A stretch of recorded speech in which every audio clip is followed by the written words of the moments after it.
Welcome to Paradise in the Pines, a podcast about the people, places, and stories that make this the home of American golf. Brought to you by the Pinehurst, Southern Pines, Aberdeen Area Convention and Visitors Bureau.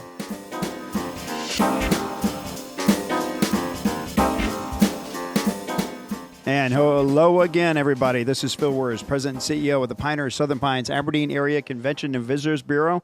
Joined today by Abby Liebenthal. And hold on, I got a little bit of an introduction here. So she's the Assistant Director of Media and CRM Marketing for the United States Golf Association, but probably most importantly, and she may even say so herself, she's the founder and president of Fore the Ladies Golf, a female-based community and 501c3 nonprofit on a mission to introduce more women to the game of golf, bring them together to play, watch, and participate in everything golf has to offer. So, Abby Liebenthal, we're honored, honestly, to have you with us today. Thank you. Thanks for having me. I love hearing that introduction, and obviously living in this area, it's the perfect mix of all of those things. Is it not? Absolutely. I remember when you got this started in 2019. Our video crew, Dan Dreyer, Destination Storyteller, we came out for the Lily at Pinehurst, and just talk about how the organization got started, and obviously you're in a great place to launch something like this. Yeah, definitely. And the Lily has come so far. We're hosting our third event of it actually next weekend. So super excited. But yeah, For the Ladies, we launched in 2019.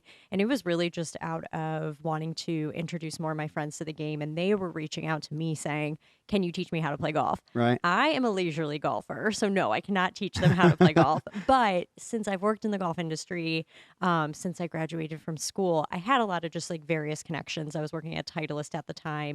They have a ton of PGA professionals on their staff.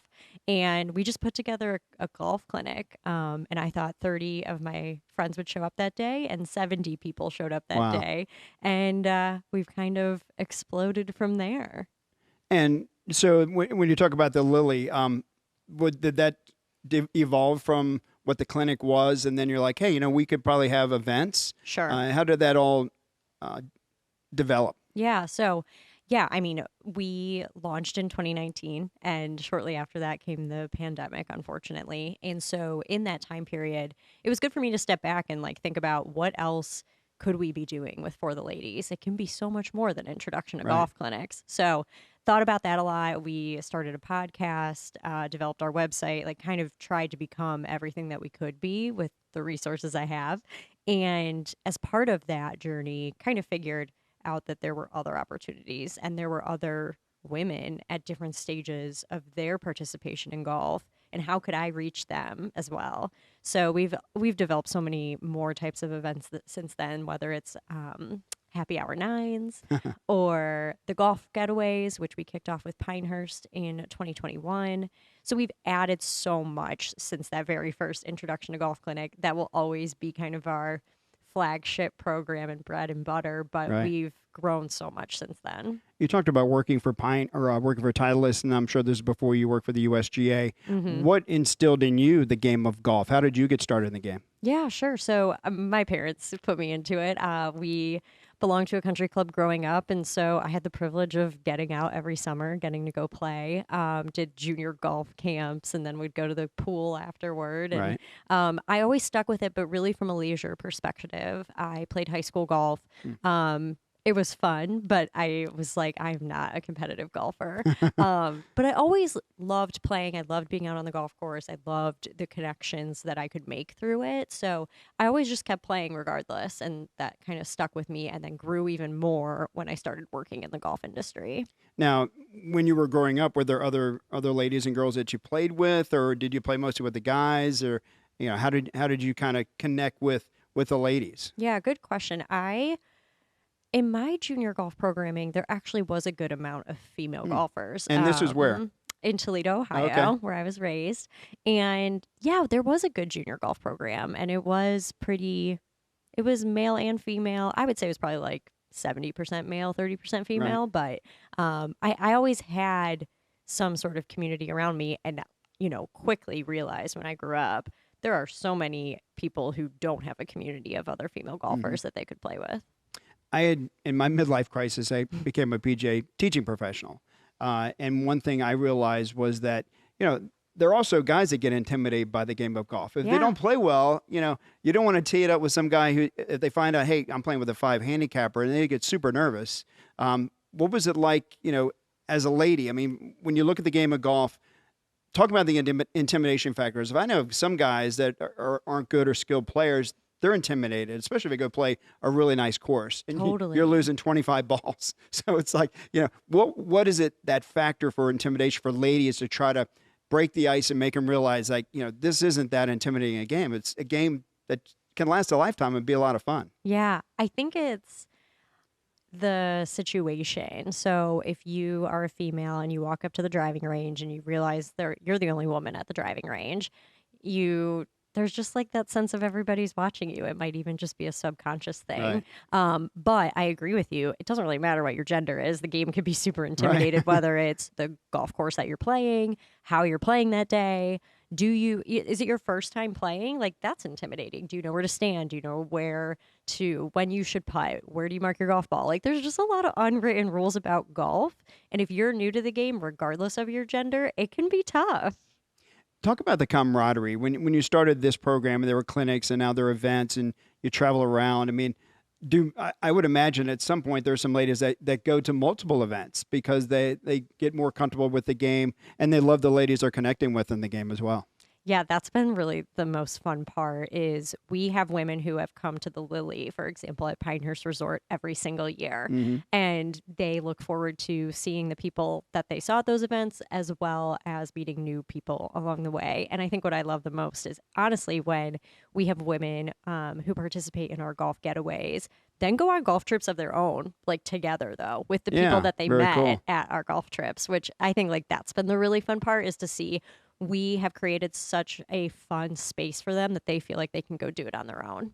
And I'd imagine too, like on and even off the golf course, building those relationships, even from a business standpoint. You hear about, you're going to do business. A lot of people do business on the golf course. You see that happening now for ladies as well.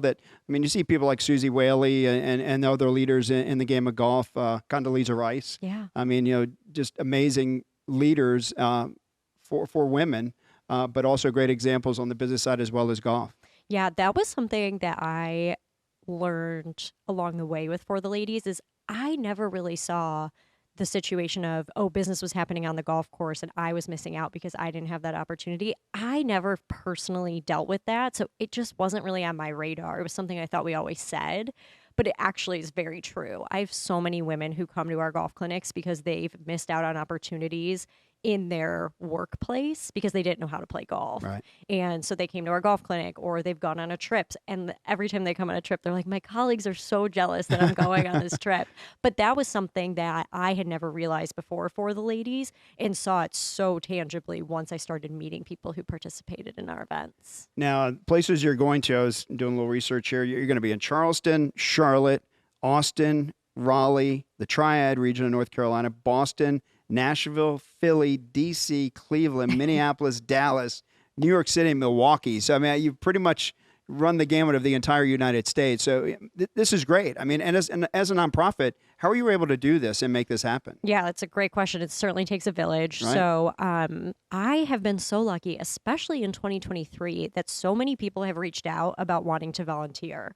And so at each of our events that I'm not able to go to, we have a For the Ladies ambassador who is a volunteer and is going to come out for those 2 to 4 hours and make sure everybody feels welcome, knows where to check in. Hey, if you're brand new to the game, you might not realize that there's a pro shop that you need to check into, Right. stuff like that. So that is how we've been able to do it, is that we have these ambassadors who they have volunteered their time and they want to help. And that's been like the most amazing thing. You talk about apparel. I'm kind of a golf apparel snob, if you will. And I go to Pinehurst and I look in their pro shop and I go to PGA Superstore. Yeah, some of the best golf clothes and shoes, especially, are for the ladies. It's like, come on. Yeah. Do you notice that too? It's taken a really long time. I think that prior to like 2019, I'm ready to wear like lady great. shoes. They just look great. Yes, there's definitely been a lot more like thought and inspiration behind women's golf apparel, which is a really good thing. I think I used to say like the clothes just aren't inspired. Like they're just like copy and pasting what they're creating for the men and shrinking it for Right. the women. But I do think there's a lot more intention now. There's also a lot of like really fun boutique-y women's golf brands that have come out. And that's been the big thing. I don't know if you know this person. I can't recall her name, but I remember seeing it. I might have been surfing social media, but everybody knows the Putter Boy. I mean, it's an iconic image of Pinehurst Resort.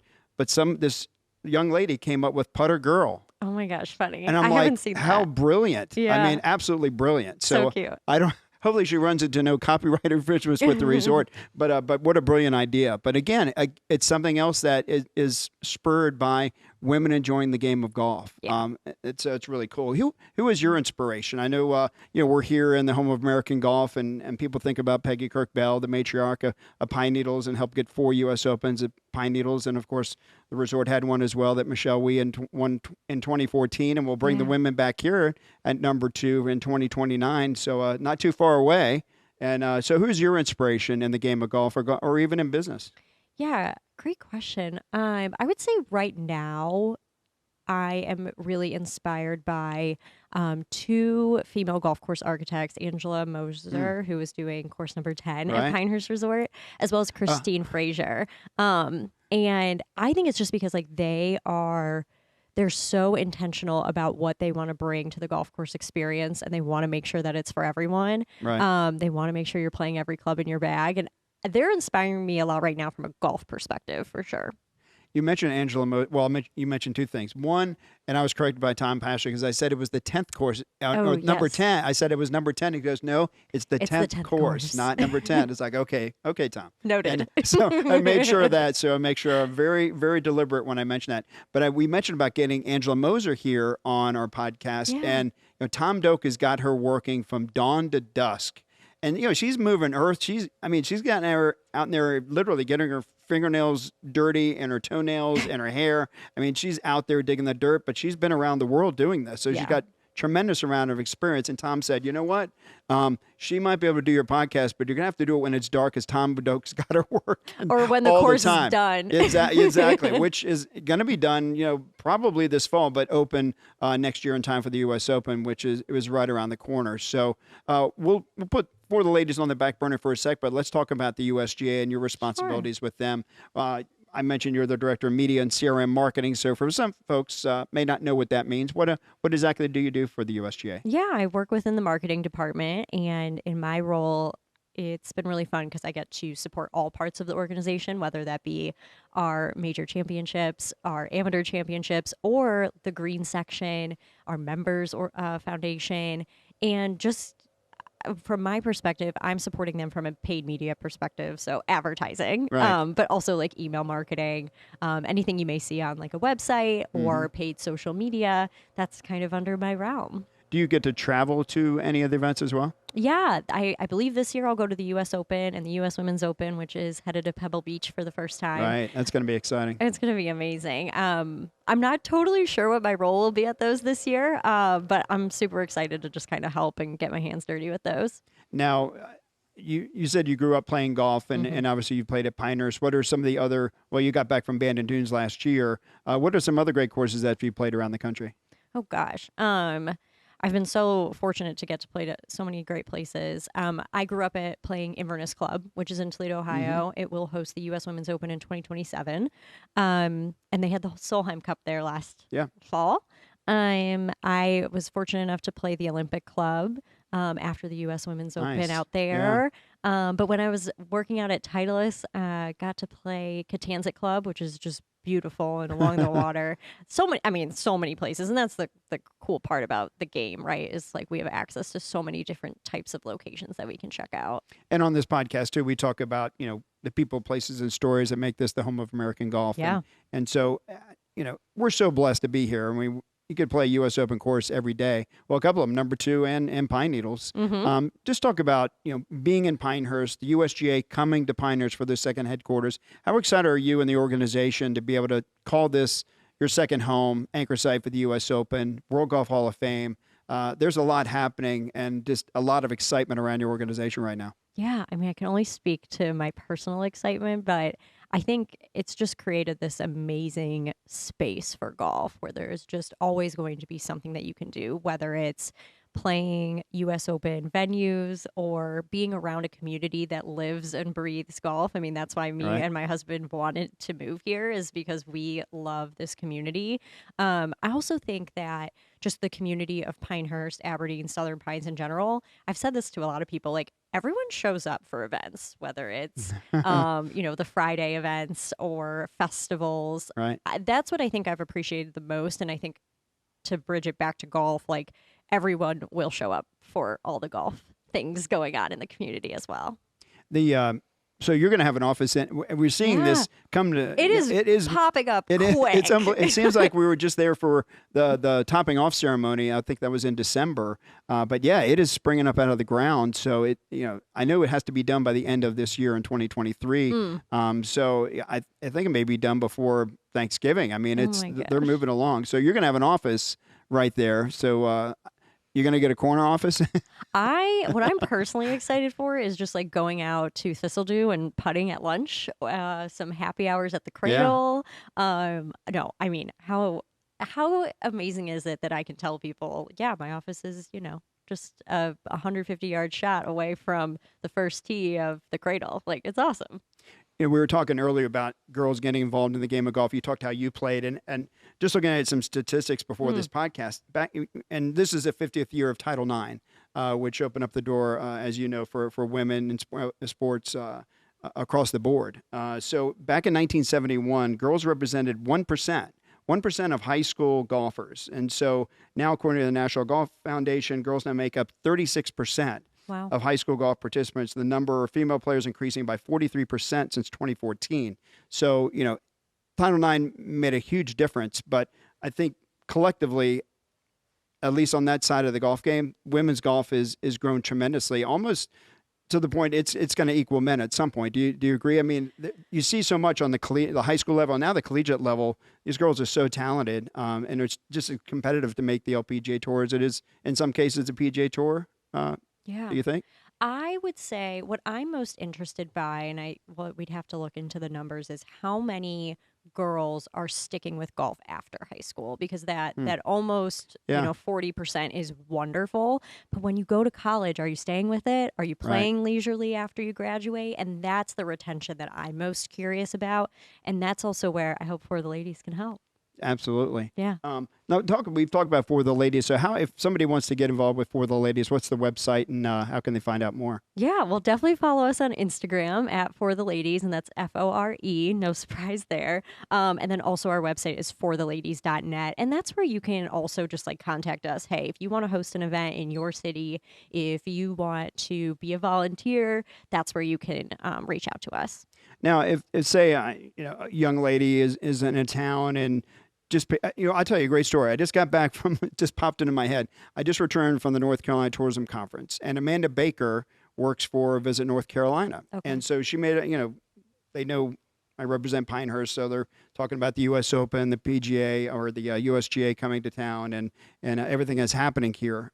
So Amanda came up to me and said, I'm really excited. I got a story I got to tell you. And so she had never played the game of golf, just picked it up, went by a store, got her golf clubs. She's a member of a club now, and she plays like 2 or 3 times a week. So, on a smaller scale, I mean, that's somebody who is inspired by the game of golf, wanted to learn more. So if somebody is, say, in South Dakota, Arizona, they're in a place where, maybe they don't have the support team, or maybe has heard of Fore the Ladies Golf but doesn't feel like they're ready. What would you recommend to them to do to try to maybe prepare themselves and get an entree into, the game of golf if they've never played before? Yeah, it's a great question. I would say if you're in a location where like, hey, we're not there, Fore the Ladies isn't going to be there, do a quick Google search and find the public golf courses in your area, and then see what their resources are. Do they have a head of instruction on their staff that maybe you could take lessons from? Right.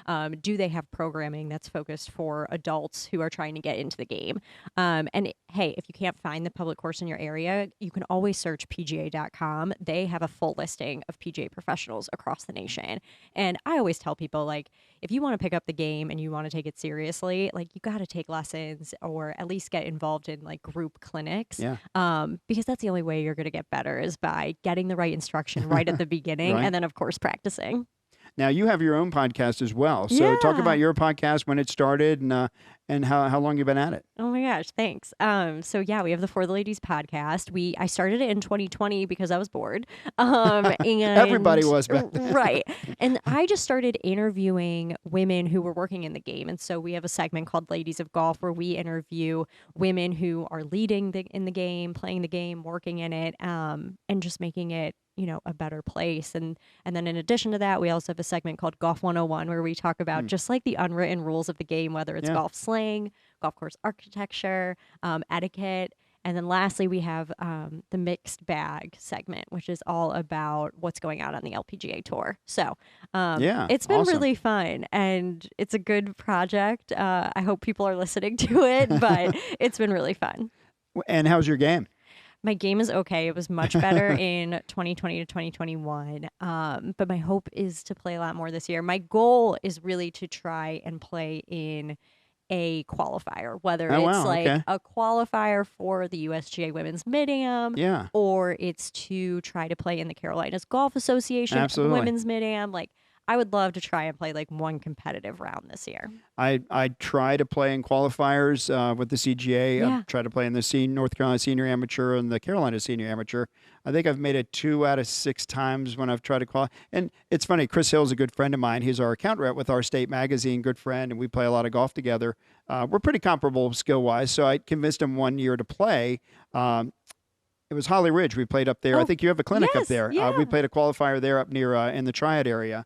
Near High Point. And I said, I convinced him to play in it. And he was playing in a group neighbor. I could see him competing while we were playing. And so we both didn't make it. I said, so would you ever do it again? And he's like, hell no. He goes, the pressure was just like too great. Yeah. He's like, going out and playing casual golf, where you give your buddy the 3-foot putt that, you'd never get. In competition, you've got to make that putt. Yeah. You can't just. So it's a totally different world, but it's good to test yourself when you get to that point, you want to see how good you are against other people. Yeah. And I think I'm just like so competitive against myself. So it would just be for me about like putting myself out there and like doing it.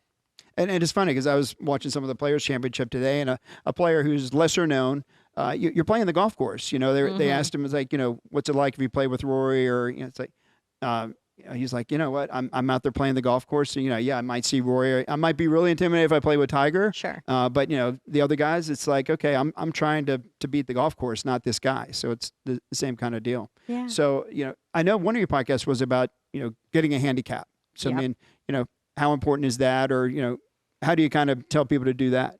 Yeah, so that's been an interesting one, and it's been an interesting one to ask women why they aren't getting a handicap, and the misconception about like I need to be really good to have a handicap has been something that I'm trying to help us get over the hump of. And so I think that was just really of interest to me because I didn't even start really keeping my handicap until after I graduated from school. Like I wasn't even keeping one in like high school, and I was playing a lot more. And so to me, it's all about making sure people feel who are interested in golf feel educated about what's out there for them in golf. And so for me, handicapping is so interesting because we find that if you have a handicap, like you're going to keep playing golf, you're going to keep engaging with the game. And so, hey, if that's just as simple as you just want to keep your progress throughout the year, like that's great. And that's what I do with my handicap index. But it also then allows me to try and play in events and have access to other things within the game. So I think that's it for me is like, how do we inform people about different parts of the game that are going to open more doors for them to participate in more of golf? One thing we like to do in the podcast here is as you're a resident, and you said your husband moved here, we'd like to talk about, when you have friends come to town or you have people that are coming to the area that have never been here before. What are things you like to do? It doesn't have to, outside of golf, because one of our hashtags at the CVB here is more than just golf. Because, we're trying to grow this destination. Everybody knows we're the home of American golf, but we're so much more. And there's going to be so much diversity and so much going on. And the growth of this area the next 5 to 10 years is going to be enormous. So what would you recommend when people come to town? Just go through like a Friday, Saturday, Sunday, like a weekend itinerary loosely. What would you recommend that people do? Yeah, I love that. I think like Friday arrival, we would do some drinks outside, actually at that like Village Wine Shop that's right over here. We'd probably do that, get some cheese from the shop next door. So we'd start there. We'd probably go to dinner at like Southern Prime if we're already down in the Southern Right. Pines area. I like the bar area there. You can like just kind of Yeah. like walk up and eat. Saturday, we would probably walk around Southern Pines and downtown Aberdeen and like go in and out of shops, especially if I was with my girlfriends. Of course. Because there's so many shops, especially Yeah. now in Southern Pines. So it's so easy to just like walk in and out of places. Would 100% get brunch at Mason's on that Saturday. Good choice. My absolute favorite. You get in line early. Yes. It's like a yes. line down the block. Well, what we end up doing now is we will go to Mason's, put our name in, and then we go to Workshop Tavern okay. and get a like mimosa or Bloody Mary. Oh, and great then, idea. And then we're ready Yeah. to just go back and have our breakfast. Yeah.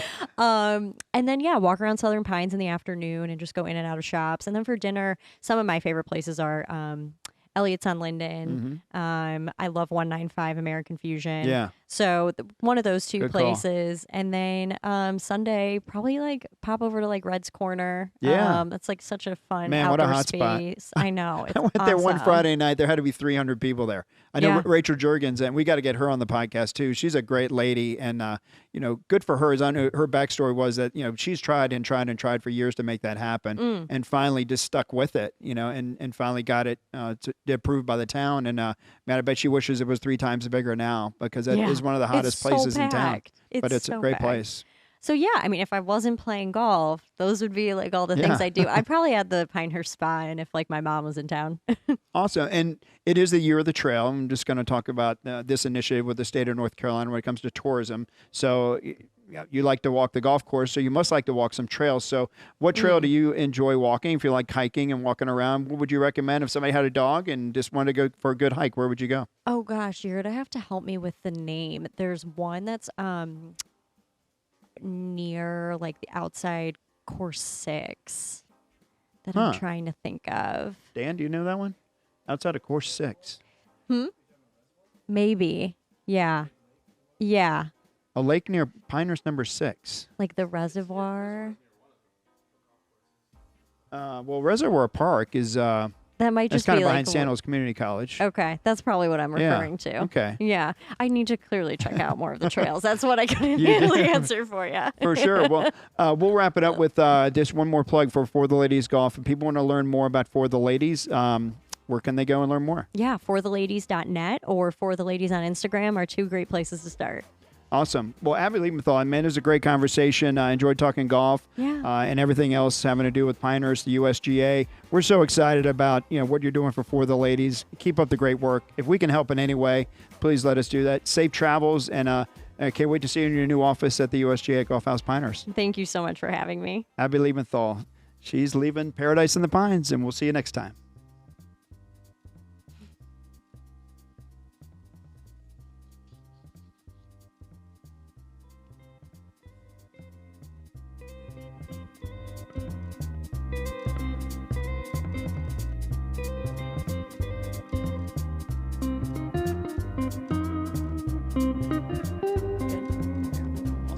That was great. And you guys just started doing this year?